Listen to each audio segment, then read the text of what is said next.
আমরা আগের ভিডিওতে দেখেছি যে যদি পেশিকোষে ক্যালসিয়াম আয়নের গাঢ়ত্ব বেশি থাকে তাহলে ওই ক্যালসিয়াম আয়নগুলো ট্রপোনিন প্রোটিনের সাথে যুক্ত হয়, যা এরপর এমনভাবে এদের আকার পরিবর্তন করে যেন ট্রপোমাইসিন এর পথ থেকে দূরে সরে যায়। এতে মায়োসিন হেডগুলো অ্যাক্টিন ফিলামেন্টের মধ্য দিয়ে বেয়ে আসে এবং আমাদের পেশি সংকোচন ঘটে। তাহলে ক্যালসিয়াম বা ক্যালসিয়াম আয়নের উচ্চ গাঢ়ত্বের কারণে পেশি সংকুচিত হয়। ক্যালসিয়াম আয়নের নিম্ন ঘনত্বের জন্য ট্রপোনিন প্রোটিনগুলো তাদের নির্দিষ্ট স্থানে ফিরে যায় এবং তারা ট্রপোমাইসিনকে মায়োসিন হেডের পথের দিকে সরিয়ে আনে বা বলা যায় টানে, ফলে কোনো সংকোচন ঘটে না। তো এটি হচ্ছে সংকোচন, পেশি সংকোচন। এবং ক্যালসিয়ামের গাঢ়ত্ব কম হলে তা হচ্ছে বিশ্রামাবস্থা বা রিল্যাক্সেশন। তাহলে এর পরবর্তী প্রশ্ন হচ্ছে, ক্যালসিয়ামের উচ্চ গাঢ়ত্বের কারণে সংকোচন অথবা কম গাঢ়ত্বের কারণে প্রসারণ তা পেশি কিভাবে নিয়ন্ত্রণ করে? আরও ভালো প্রশ্ন হচ্ছে, স্নায়ুতন্ত্র এটি কিভাবে করে? কিভাবে স্নায়ুতন্ত্র পেশিকে নির্দেশ দেয় সংকুচিত হতে, এর ক্যালসিয়ামের গাঢ়ত্ব বাড়াতে অথবা আবার কমাতে, যাতে তা বিশ্রামে ফিরে যেতে পারে?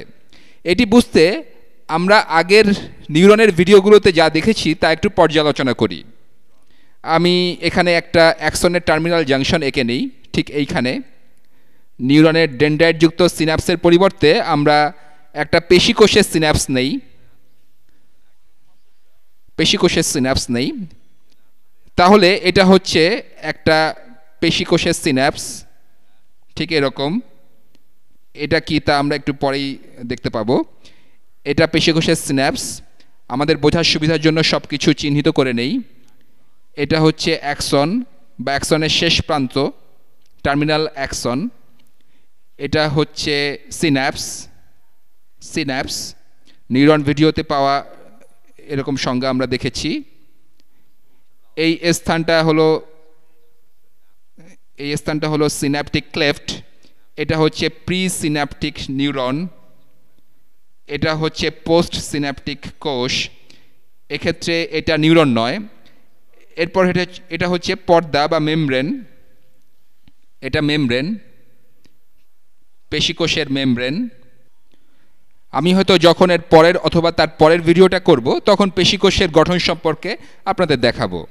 এখানে এটা কিছুটা বিমূর্ত ছবি, কারণ আমি চাই প্রথমে আপনারা বুঝতে পারেন কিভাবে ক্যালসিয়াম আয়নের গাঢ়ত্ব নিয়ন্ত্রিত হয়।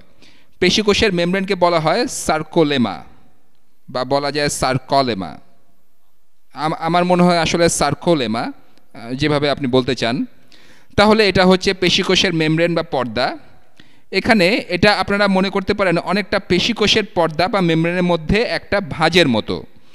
যদি পেশিকোষের প্লেন থেকে দেখি তাহলে একে দেখাবে অনেকটা ছোট ছোট গর্তের মতো, যা কোষের ভেতরে প্রবেশ করে।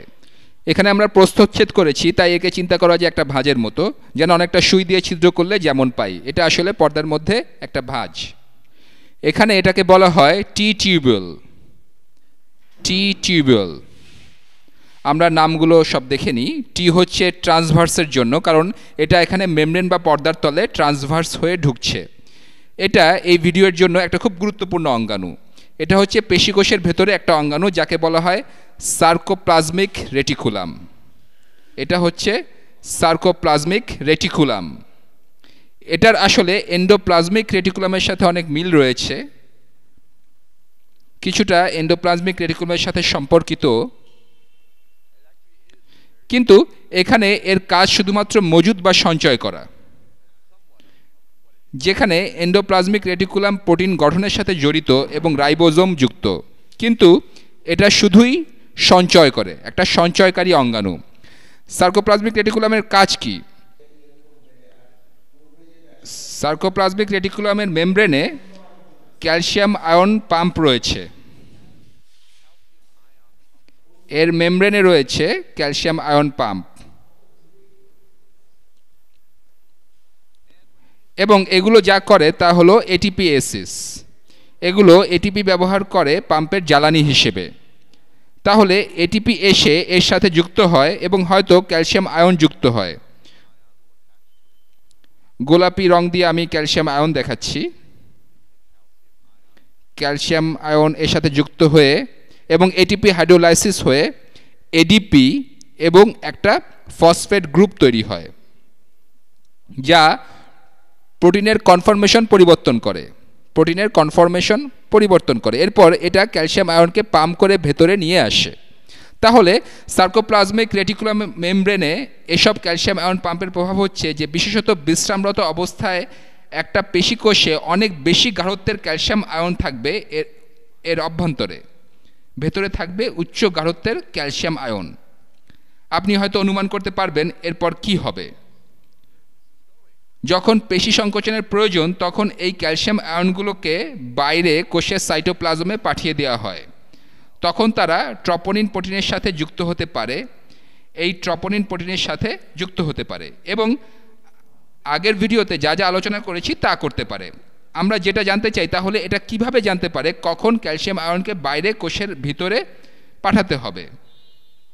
এটা হলো পেশিকোষের অভ্যন্তর, পেশিকোষের ভেতরে।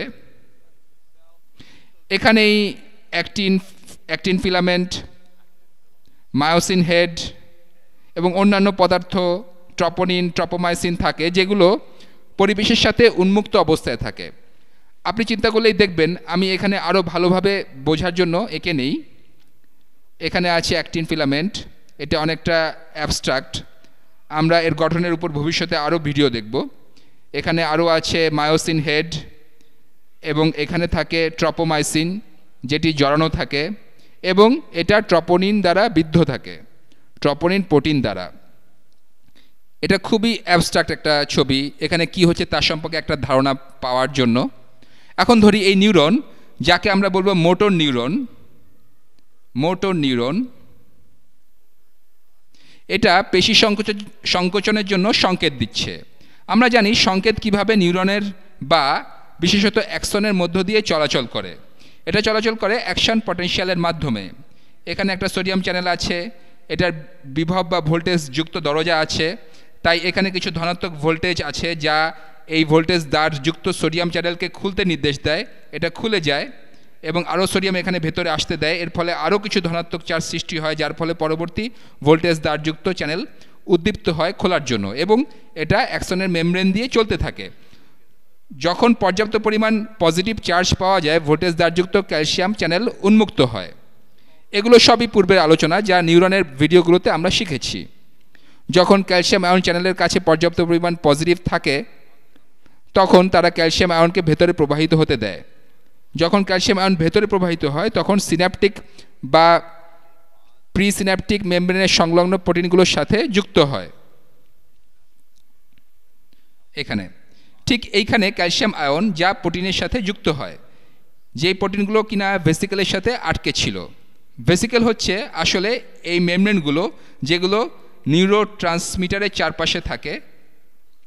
তো এদের মধ্যে অনেক নিউরো ট্রান্সমিটার থাকে। যখন ক্যালসিয়াম এই প্রোটিনগুলোর সাথে যুক্ত হয়, তখন এর ফলে এক্সোসাইটোসিস ঘটে। তখন এটি ভেসিকলের মেমব্রেন এবং নিউরনের মেমব্রেনকে একত্রিত হতে দেয় এবং এর উপাদানগুলো বাইরে ফেলে দেয়। এগুলো সবই নিউরন ভিডিওর আলোচনা, যেখানে আরও বিস্তারিত আছে। এখন এসব নিউরো ট্রান্সমিটার বাইরে চলে যায়, কিন্তু আমরা এখানে নিউরন এবং পেশিকোষের মধ্যবর্তী সিনাপস নিয়ে কথা বলছি। তো এখানে ট্রান্সমিটারকে বলা হয় অ্যাসিটাইলকোলিন। কিন্তু ঠিক ডেনড্রাইটের মতোই অ্যাসিটাইলকোলিন সার্কোলেমা অথবা পেশিকোষের মেমব্রেনে রিসেপ্টরের সাথে যুক্ত হয়। এর ফলে পেশিকোষের সোডিয়াম চ্যানেল উন্মুক্ত হয়ে পড়ে। পেশিকোষের মেমব্রেনেও নিউরনের মেমব্রেনের মতো ভোল্টেজ গেট রয়েছে। যখন এটা কিছু অ্যাসিটাইলকোলিন পায়, তখন এটা সোডিয়ামকে পেশিকোষের ভেতরে আসতে দেয়। এর ফলে পেশিকোষে অ্যাকশন পটেনশিয়াল সৃষ্টি হয়। তখন কিছু পজিটিভ চার্জ সৃষ্টি হয়, তা বেড়ে এর শেষ সীমা পর্যন্ত যখন চলে যায়, তখন এই ভোল্টেজ দ্বারযুক্ত চ্যানেলকে উদ্দীপ্ত করে, যা আরও সোডিয়াম ভেতরে প্রবাহিত হতে দেয়, যার ফলে এখানে পজিটিভ হয়ে যায় এবং অবশ্যই পটাশিয়ামও আগের অবস্থায় ফিরে যায়, ঠিক নিউরনের মতোই। একসময় এই অ্যাকশন পটেনশিয়াল এবং সোডিয়াম চ্যানেল যা আছে, এটা কিছুটা পজিটিভ হয়ে যায়। যখন এটি পর্যাপ্ত পরিমাণ পজিটিভ হয়, তখন এটা খুলে যায় এবং আরও সোডিয়াম ভেতরে আসতে দেয়। তো এখানে অ্যাকশন পটেনশিয়াল তৈরি হয়। আর এখানে আছে সোডিয়াম চ্যানেল এবং তার টি টিউবিউল দিয়ে নিচের দিকে যায় যাতে নিউরন থেকে আসা তথ্য বা ভাবতে পারেন অ্যাকশন পটেনশিয়াল এক ধরনের রাসায়নিক সংকেতে পরিণত হয় এবং আরেকটা অ্যাকশন পটেনশিয়ালের জন্ম দেয়, তা টি টিউবিউল দিয়ে নিচের দিকে পরিবাহিত হয়। এখন এখানে একটা ইন্টারেস্টিং ব্যাপার যা এখনও গবেষণার বিষয়, আমি এ ব্যাপারে আরও ধারণা দিতে পারি যদি আপনি চলতি গবেষণার ব্যাপারে আরও জানতে চান। এখানে প্রোটিন কমপ্লেক্স আছে যা সার্কোপ্লাজমিক রেটিকুলামের সাথে টি টিউবিউলের সংযোগ তৈরি করে। আমি একে একটা বড় বাক্সের মতো করে আঁকছি, আমি এই প্রোটিন কমপ্লেক্সটিকে দেখাচ্ছি। এখানে কিছু নাম বলে নেই, মানুষ ধারণা করে এই প্রোটিন কমপ্লেক্সে আছে ট্রাইয়েডিন,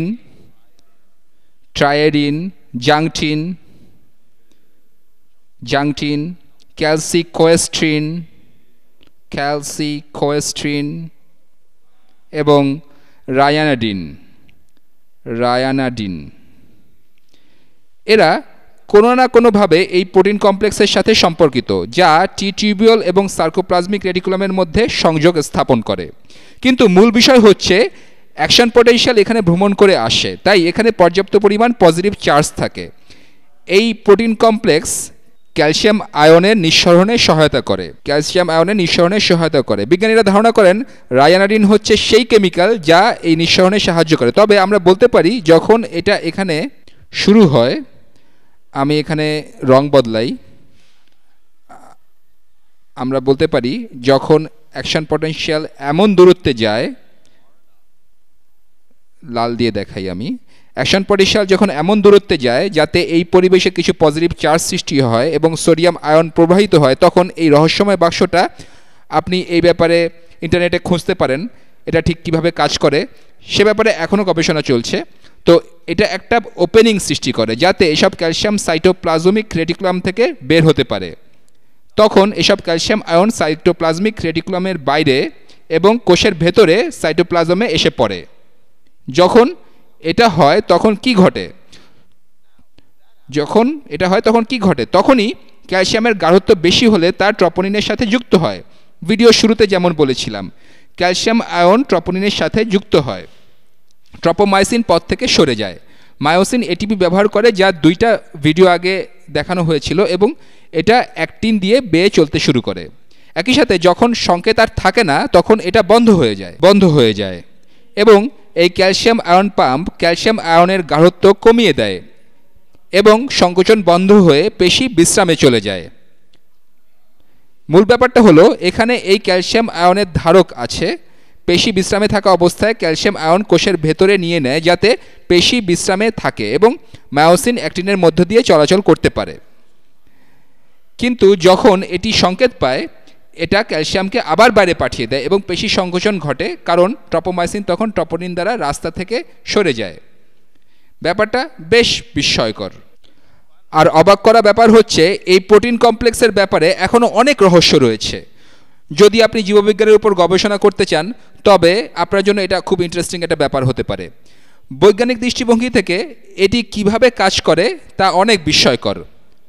হয়তো অনেক রোগ রয়েছে যা এখানে প্রোটিনের কাজ ঠিকমতো না করার কারণে হয়, এগুলোকে হয়তো কোনোভাবে আরও ভালো বা মন্দভাবে কাজ করানো যেতে পারে। কে জানে, আপনি যদি জানতে পারেন যে অ্যাকশন পটেনশিয়াল যখন আসে এবং ক্যালসিয়াম চ্যানেল উন্মুক্ত হয় তখন আসলে কি ঘটে, তাহলে হয়তো অনেক সম্ভাবনার দ্বার খুলে যাবে।